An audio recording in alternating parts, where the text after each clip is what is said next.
Coeffici te présente Embaucher pour l'attitude de Mark Murphy. Comment embaucher la bonne personne? Voilà une question qui peut te donner du fil à retordre tant le risque de faire fausse route est présent. Il est facile de trouver une personne ayant les compétences que tu recherches, ça l'est un peu moins de dénicher celle qui saura s'accorder à tes valeurs d'entreprise. L'ouvrage Embaucher pour l'attitude va t'accompagner dans cette quête du candidat idéal. Tu vas apprendre à voir au-delà du CV lors de tes recrutements pour maximiser tes chances de rencontrer tes talents de demain. Trouver des collaborateurs aussi uniques que ton entreprise. Tu en conviens, ton entreprise est unique. Il est donc tout à fait logique que les employés qui la composent le soient aussi. Ta culture d'entreprise étant un ensemble de valeurs, un état d'esprit que tu prônes, tu dois donc embaucher des personnes qui s'accordent à celles-ci. Un candidat avec un CV listant une multitude de compétences que tu recherches, c'est bien, mais s'il ne partage pas tes valeurs, le recruter est une erreur. N'oublie pas que toi et tes collaborateurs allez côtoyer cette nouvelle recrue au quotidien.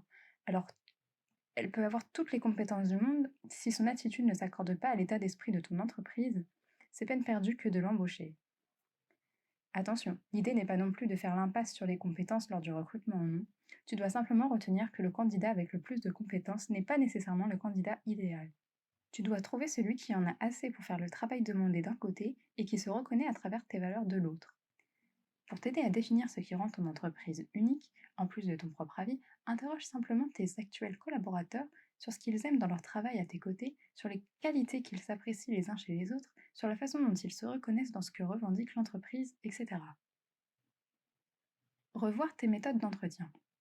Pour trouver tes futures perles rares, tu dois un peu revoir l'élaboration de ta grille d'entretien.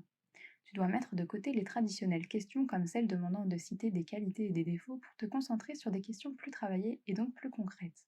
Et oui, qui dit entreprise unique dit grille d'entretien personnalisée. Les questions traditionnelles sont ce qu'elles sont, traditionnelles. Cela fait qu'elles sont connues de tous et qu'en règle générale, les candidats y sont préparés et sortent donc les réponses en profondeur qui vont avec du type « je suis perfectionniste ». De plus, évite d'orienter ces questions en lui demandant des exemples de situations qu'il a résolues. Il est logique qu'il va trouver la bonne réponse. Demande-lui plutôt s'il lui est déjà arrivé de manquer de compétences. Le candidat idéal devrait naturellement t'expliquer que oui, et la façon dont s'est résolu le problème, tandis que l'autre candidat va se contenter de te l'exposer sans pour autant l'expliquer. Aussi, oublie les questions hypothétiques du style que feriez-vous dans telle ou telle situation? Même s'il se peut que tu aies des réponses intéressantes, généralement, ces questions attendent des réponses idéales et donc théoriques. Tu n'es pas sans savoir qu'un fossé existe entre la théorie et la pratique. Poser les bonnes questions. Tu as normalement déterminé ce qui rend ton entreprise unique, ce qui fait ses valeurs et son état d'esprit. Tu dois donc poser des questions qui s'y rapportent. Par exemple, si savoir demander de l'aide est une caractéristique commune à tes collaborateurs, tu dois déterminer si ton candidat sait en faire de même. Pour le savoir, commence ta question par « pourriez-vous » ou « pourrais-tu si tu préfères ou pourrais-tu si tu préfères le tutoiement, ce qui peut d'ailleurs être considéré comme une caractéristique de ton entreprise. Commencer ta question ainsi donne l'illusion au candidat qu'il a le choix de répondre. Par ailleurs, tu sais qu'un collaborateur idéal sait se remettre en cause et adapter son comportement si un supérieur lui fait une remarque justifiée. Tu dois donc déterminer si le candidat en face de toi en est capable. Pour ce faire, demande-lui de te parler de son précédent manager, de ses méthodes, de ce qu'il a aimé et moins aimé chez lui. Demande-lui de te donner son nom, ton candidat va ainsi penser que tu es susceptible de le contacter et n'en sera que plus honnête dans ses réponses. Ajoutez à cela, interroge-le sur ce qu'il pense que son ancien manager dirait si tu venais à l'appeler pour qu'il te renseigne sur ses qualités.